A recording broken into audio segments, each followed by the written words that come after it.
I'm gonna start with 25. But Abraham said, son. Start with verse 19. I want you to do that all. Oh, okay. There was a certain rich man which was clothed in purple and fine linen, and fared sumptuously every day. And there was a certain beggar named Lazarus, which was laid at his gate full of sores, and desiring to be fed with the crumbs which fell from the rich man's table. Moreover, the dogs came and licked his sores. And it came to pass that the beggar died, and was carried by the angels into Abraham's bosom. The rich man also died, and was buried. And in hell he lifted up his eyes. Okay, I want to stop there. And in hell he lifted up his eyes, being in what? Torments. Being in what? Torments. Torment. Go ahead, sis.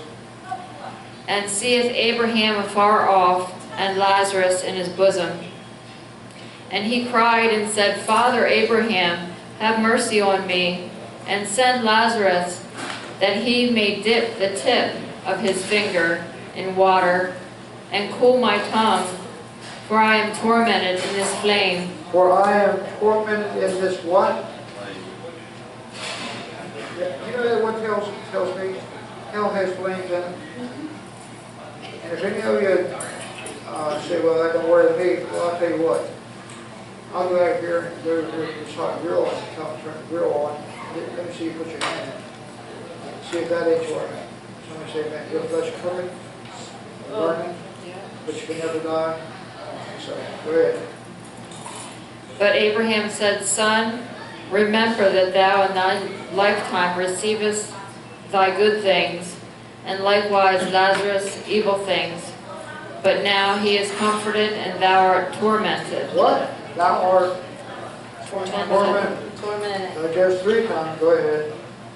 And beside all this, between us and you, there is a great gulf fixed, so that they which would pass from hence to you cannot, neither can they pass to us that would come from thence. Okay, I want you to put that and make a statement right there. How many of you know once the judgment is made, it's over? You can't get on hell and go to heaven. No. Heaven can't come down to you. You made your bed, you sleep at it. Somebody say that. Amen. And I say this, it scares the hell out of me. The game of wisdom is to fear God. That's right. Anybody watching this film here and you say, well, I don't fear God, well, then you're an idiot. You're very stupid, but you don't have any smarts whatsoever. What? Here's what I said, why? Also, the beginning of wisdom. You don't even have the beginning of it until you start to fear God. Why? He can not only kill the body, but he can put the soul of man, the spirit of man, in hell for all eternity. God would never send me to hell. No, you send yourself. That's right. You chose where you want to go. If you want torment, you got it. I'm 73. I know there's other things coming down the road, but guess what? As long as I keep my mind on Him, He'll keep me in perfect peace. Say that. Amen. And guess what? I want to stay in His presence, but I want to stay in your presence too, as long as you're staying strong too. You see me getting shook up or whatever, so forth like that, you know? I don't want you going to say, well, brother Humphrey, my little face it, you know, we all got to go one time. Sure, I know. Go ahead. You don't always let everybody in your inner circle. That's right. That is very true. That's wisdom. Then he said, I pray thee, therefore, Father, that thou wouldest send him to my father's house, for I have 5 brethren, that he may testify unto them, lest they also come into this place of torment. This place of torment. See, when Jehovah's Witnesses and idiots out there start saying, there's no such place. It's the spirit of hell. They want to talk about they keep getting and the lake of fire. All I can tell you is this. I'm reading out the Bible.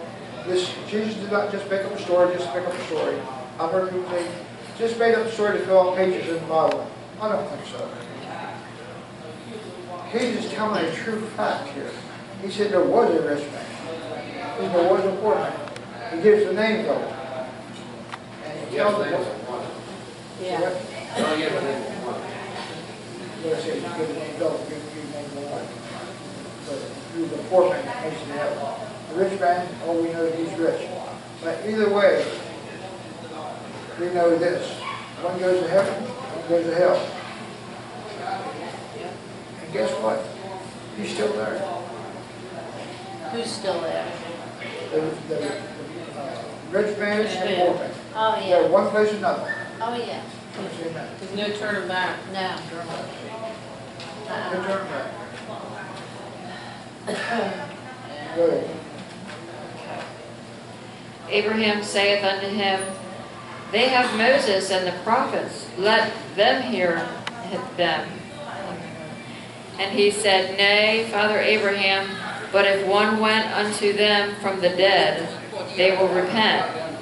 And he said unto him, If they hear not Moses and the prophets, neither will they be persuaded, though one rose from the dead. What's he saying? In plain words, he's saying exactly what happened here again on Saturday.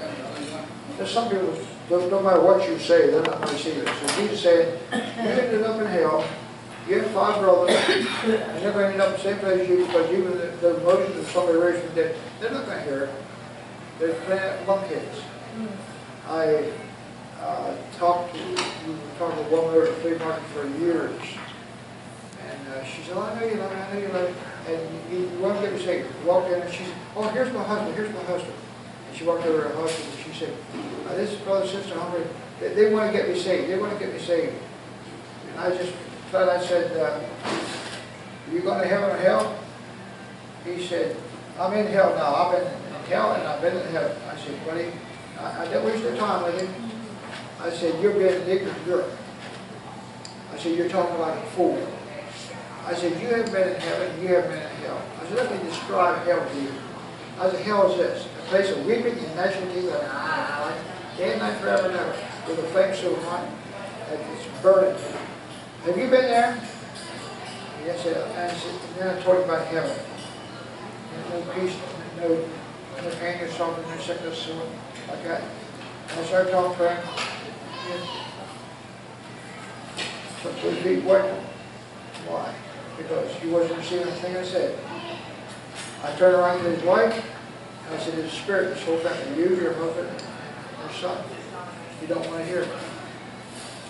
Even if somebody raised something from the dead, or Moses stood there, that's what you said, persuade you. Isn't that sad? God sends prophets and people to minister to them, to reach them, and they're not receiving. How many of you know your life is not your own? God is using you to reach souls. That's right. That is Let me true. say amen. Amen. If you're not reaching souls every day, you're failing God. Oh, He's judgment. You better believe it. Is Jesus reaching souls every day? How many believe Jesus reaches souls every day? Through his servants. Through his servants, yes. Through his servants. Through His servants, that's what I'm trying to say. God uses man, the devil uses man. Stop and think of this. I'm not being mean to you, but I hope it shakes every one of us, including myself too. Who did we talk to today about the Lord? Did we or did we not? When's the last time we led somebody to the Lord? When's the last time we tried to get people to go to the house of God? When's the last time we took time out for them? Or do we get so caught up in a routine? Well, I'm on the job, or I'm got the housework, or whatever. You know. If we are so busy that we don't have time for the Lord to do His work, look help me. Someone say amen. Someone say amen. Amen. I told Grandma, I told this story to you before. I'm probably closing in a couple minutes. back in the early 80s when I went to China. And God spoke to me personally and said, for as many as you will even touch, I will save you. Touch many. There are 21 days. China is like trying to walk through the most crowded mall you could ever go through. You've got to squeeze your way through. I mean, that's the way it is all over China. I had no trouble touching souls, but the kids I went through, I still had my hands out doing this kind of stuff. Just attention, touching people. Every night when I get to my room where we were supposed to stay, because we traveled all over the whole country of China, we boat or plane or something. So every night I get to the, see, it wasn't like America here, you know, you can still stay up at night. Unless your shirt turned off, you have no heat, no nothing, it's cold, bitter. So when I get into what little room I have, it's a bitter cold. I had no trouble sleeping out of time. 21 days later, when we finally went back to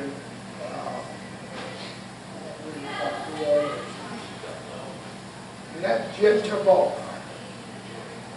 Is that what I remember that one night? The lights come on. You may unfasten your seatbelt, please. Fasten your seatbelt.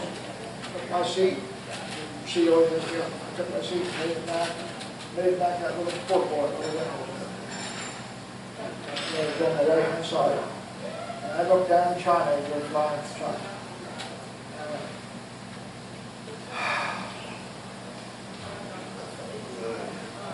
I really felt, I actually felt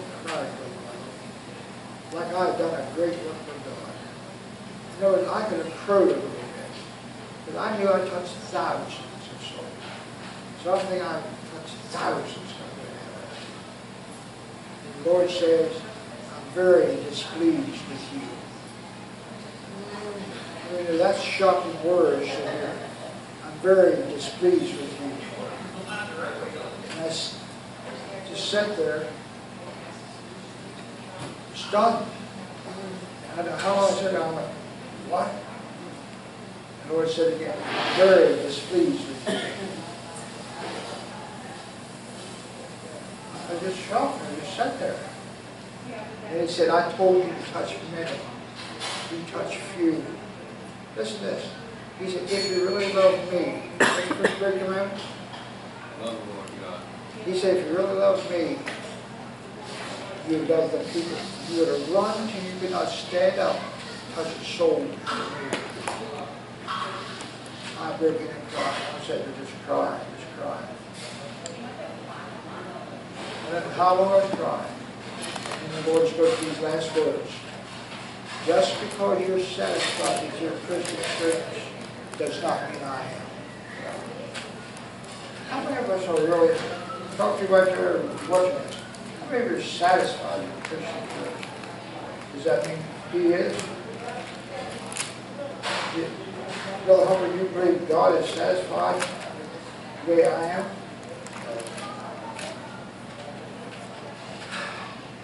I should be doing a whole lot more. But this is why every day and every night and all the time I keep presenting myself to you. Lord, I live, I move, and I have a very being in you. I know what I should do. I'm having a hard time doing what I should do, but I depend on your grace and your mercy to give me the strength, give me the anointing to do it, Lord. I want to do your will. But if we're not to a place where we really desire and want to, don't let us alone. Can I say it again? He'll let us alone. Yeah. He'll deal with us over and over and over and over and over. And after a while, you say, well, you just caught up in whatever you want to do. Another disciple, when he comes to him, he said, pray now. You come back 3 times. Pray that you enter not into temptation. Pray that you'll be strong enough so you won't fall into temptation. They come back 3 times and stay on. It's over. You're weak. You're going into temptation. You all deny me. So, all Brother Humber wants to do is talk about this holiness, heaven and hell, and gloom and doom. What else is there to talk about? How many want to go to heaven? How many don't want to go to hell? You know?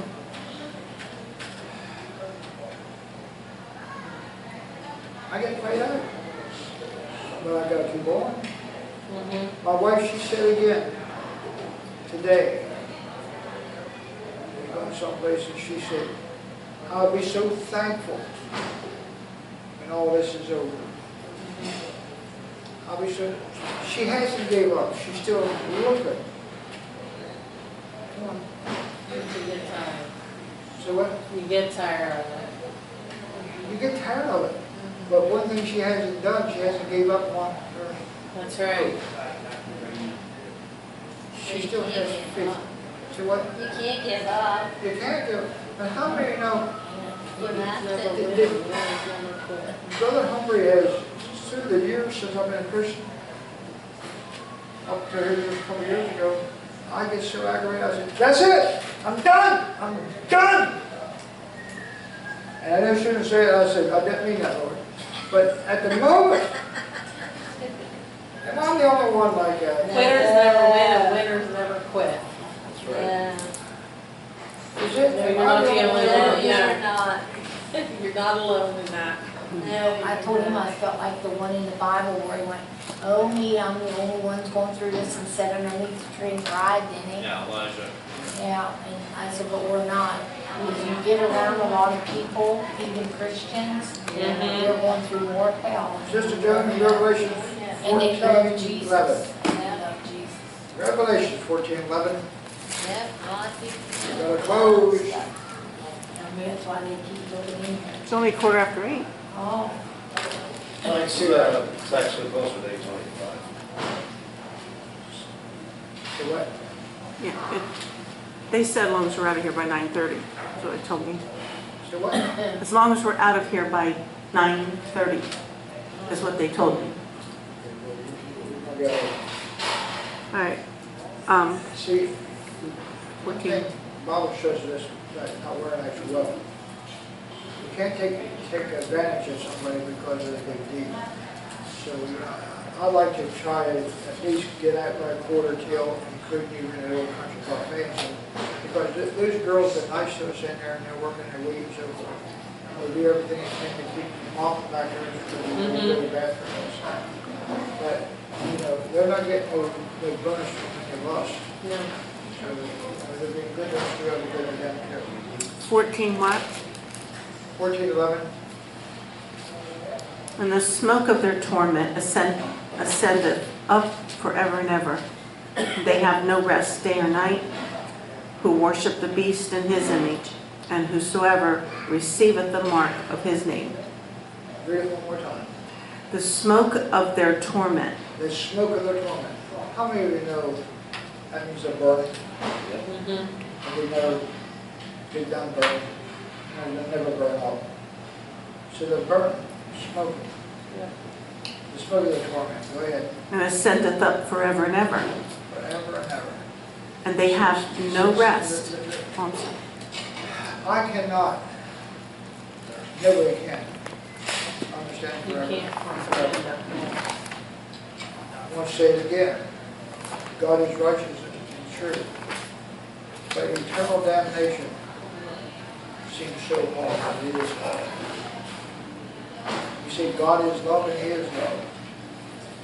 But people are going to be put in outer darkness, weeping, gnashing of teeth, in hell, torment day and night forever and ever. Now, if I believe this Jesus saves, then I better believe this is real too. So is it, man? Yeah. Brother Michael, why should I go through all the ritualistic things, going to church, tithing, and offering, and trimester, if I'm not going to get serious and burn in hell? I just told somebody yesterday, I can't remember who it was, about Jehovah's Witness.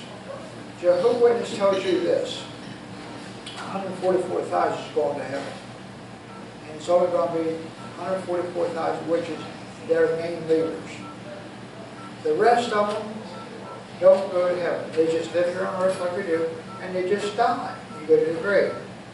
I say, well, why should I become a Jehovah's Witness? That's what I ask them. If I can't go to heaven, What's the purpose? and I can't go to hell because they don't live in hell, why should I even join up with y'all? Anybody understand what I'm saying? Yes, amen. I'm not putting my time into something if I don't get something out of it. Anybody still with me here? Exactly. I'm not coming over here at your house and clean up your house and everything if I can't get a chocolate cake out of you. Right. I would say So that. say, you don't go to work every day and then not get paid for it. Exactly. You wouldn't do that. You You know, have no reward. That's right. you know. So there's a lot of stupidity, but people can't even think. Well, don't you think that some of it is the fact that it is that the church maybe doesn't preach it, the agony that Jesus went through.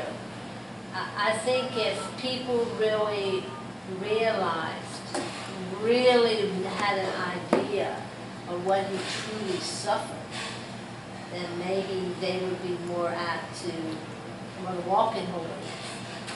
Just Shirley said something, you've heard me say this many times.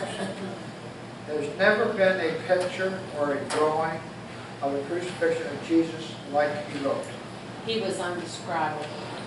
But Bible says, you know, the Bible lets us know that his form was so marred, so changed, that you couldn't even tell what he was. Yeah, that's the word I meant. And last night I was thinking on this again, Sister Shirley.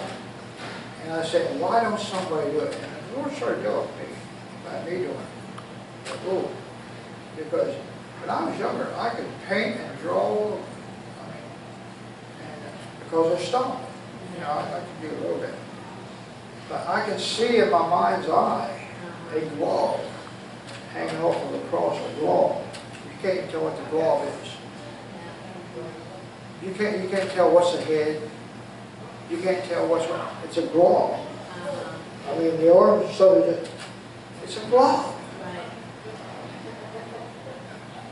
His image was so marked.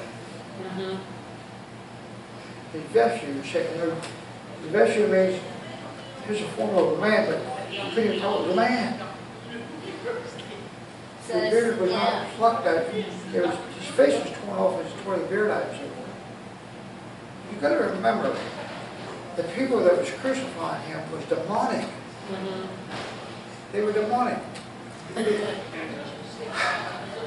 Another preacher, I've been watching him so really well deep in, but he showed the two witnesses laying on the street. And he showed two young men, one of them are dead like this, and the other laying across him, and each had the blood spot on them. This is in the middle of the 7 years tribulation. Let me tell you what, demonic people, they would beat them. Have you ever heard about people stabbing people hundreds of times and this and that, Yes. just tearing pieces? Now, if this had been done in, the Bible talks about the green time, it's like what would be done in the dry time, the evil time. So, like you said, if the truth would really come out the way it really happened, something like you said, the torment, the mutilation, the hellish, and guess what? It's coming to us. It's coming to America. It's coming. It's already in other parts of the world. And before they whack their head off, baby, they're probably already dead from all the demonic beating and all kinds of stuff. And the perversion. I'm going to talk plain. You go to prison, Bubba, you're going to get raped. We had a young man in our church, a girl, most of them, Bobby. One winter said, don't go to town tonight. If you do, you're going to prison.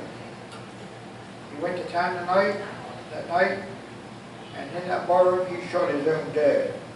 Bobby went to prison. Bobby was a real tough guy. They raped him so much that he couldn't even walk straight. When he did get out of prison, he died just right after that. Real mean. Now, guess what? That was in society, and that was back in the 80s. What am I saying? Sodom and Gomorrah We haven't seen nothing yet there. So the evil men seduce you will wax worse and worse. It's going to get worse and worse and worse. If we don't get ourselves strong in God now, and that spirit of torment, I'm trying to close here, that spirit of torment will work on us so much for one reason and one reason only. Please hear this. That spirit of torment is only there for one reason only. Get it on. Well, it's there also that just to wear you down so you give up. Yeah, exactly. Well, That's what's what that do? it's It there. gets your mind off of it. Right. So if that devil can get our mind off of Jesus, I mean, the story is clear when Peter's supposed to walk on the water. I mean, Peter had no choice but to walk on the water because he said a statement that he had to walk on the water. He said, Lord, if it's you, bid me to come. Well, Jesus can say, it's not me. Yes? So he says, me. So he walked after. But as long as he kept his eyes on Jesus, as soon as he looked towards the sea, he went down. So Satan said, get your eyes off of him and you'll get down. So torment. Sister Jane, you got a family. You got kids. And I got to tell you, anybody ever had kids, especially teenagers, they'll drive you freaking nuts. Then they have a husband. Thank God I was always a homeschooler good. Right? But you have a husband, or the opposite. You're going to have troubles in your family. And I said before, some of the best fights me and my wife ever had was on the way to church. Oh, yeah. And when the kids are home, we have fights all the time. Kids fighting, arguing. Come on.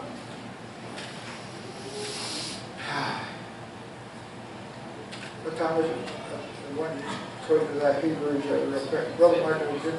8:32. Sister Shirley's turning right. Huh? Sister Shirley, close us with Hebrews chapter 11, sorry, verse 32. Here. 40. Yeah. Now, I want you to understand what we're going to read here. We're going to read here about faith. Hebrews 11, what?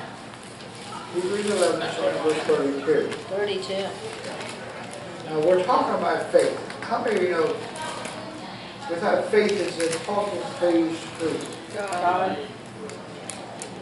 All things are possible to him that believes. But if we have faith, no matter what the persecution, no matter what the torment is, no matter what the situation is, we're going to be victorious. Even though some of us might have to give our life for our faith. Can I say that again? Even though some of us might have to give our life for our faith. So we say that. Hebrews chapter 11, starting verse 32. And what shall I more say, for the time would fail me to, for the time would fail me to tell of Gideon and of Barak and of Samson and of, how do you say that? I don't know. Huh? Jephthah, of David also, and Samuel, and of the prophets. You want me to read 33? Yeah. Oh, okay. Who through faith Through what? Through what? Who through faith Everybody say, who through faith? Who through faith? Go ahead. subdued kingdoms, wrought righteousness, obtained promises, stopped the mouths of lions. Through faith, Through faith. people done these great things, stop the mouths of lions. They would eat you up. Subdue kingdoms. Kingdoms brought to a standstill. Through faith. Somebody say amen. Amen. Go ahead. Quenched the violence of the fire, escaped the edge of the sword, out of weakness were made strong, waxed violent, in fight turned to flight the armies of the aliens. You see all the victorious things here. Quench the violence of the fire. Escape the edge of the sword. Out of weakness were made strong, waxed violent, in fight turned to fight the armies of the aliens. Go ahead. Women received their dead raised to life again, and others were tortured, not accepting deliverance that they might obtain a better resurrection. Look, women receiving their kids that are dead. Remember the Shunammite woman and different ones in the Bible? even in Jesus' time? Through faith. But then it says, when we receive their dead raised to life again, and others were tortured, not accepting deliverance, that they might obtain a better resurrection. They wouldn't make it happen. They gave their life for it. Verse 36. And others had trial of cruel mockings and scourgings, yea, moreover of bonds and imprisonment. The beatings and the mocking. Did God allow His people to go through that? Yes. Yes. Will God allow His children to go through this? Yes. But I think it's because of the sin of the world. See what? I think it's because of the level of sin that we have on the land. I think that's why. What is it? I think it's because of the level of sin we have now in our land. I think that's why we're going to have to pay such a huge price. But see, Because if God allowed, and you got to look at it, like, okay, God allowed His Son to be mutilated, to be horrendous, okay? So to me, God could have stopped that beating any time, but He chose not to. Because He knew that Jesus would have to be beaten to that existence to cover the sin. So that just shows you how much the price of sin, what it costs, and how God thinks about sin. but let's keep this in mind. Evil and sin has always been. Came back, Cain and Abel and all this and that. Sin is still sin. It's going to get worse and worse. But here's the thing. It's not because sin has increased that it's going to get worse. It's because clean back then God had to still have people that's going to give their life for it. But don't you think it's a level of sin? Don't you think it's the homosexuality now and selling babies? It was there then. See it back then too. It was, they had the same thing. They sold baby parts and all that? Well, we're not talking about Back then? Okay, they offered the babies in the veil. They threw them in the fire, so Okay, yeah. what's the difference? Let's remember the first 2,000 years, God destroyed the whole earth Yes. with the flood. Mhm. God said that they came back then. Okay. This time it's going to be fire.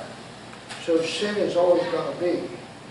But clean back then, even Moses and his family had to choose which way they were going to go. Are they going to build the ark and believe God by faith?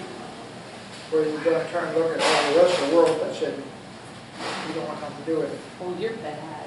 Huh? You're bad. Yeah. You said Moses That's what I instead of thought I Noah. said. That's what I thought I said.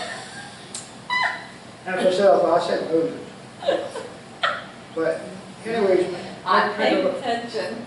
I think from now on, Deb has to be on one side and her mom on the other side. Does she give you the scriptures and keep Yeah. you straight where you are? Beat to death. If them two sat here, they'd be beaten to death. What's that? Give me some fly swatter, I'll be cut to pieces. No, I use that one as a tool, and I would ask people, and I've done that to ministers even, and we'd ask the kids, people in church, how many animals, did Moses take on the ark?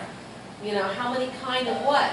And, well, no, wait, there was there was clean, there was unclean, and they would keep, I said, now, think about it, what did I say? And they're still trying to figure out the answer.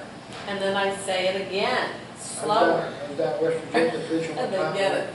And there must have been I'd say at least 15 preachers sitting behind me. And good God was real good, and all of a sudden I said, how many of you have read the whole Bible? And he's all these nerds, amen, brother. I said, how many of you have ever read Mark chapter 17? Amen, brother. I said, you're a bunch of liars. What? I said, there's no Mark 17. We've done Oh. that.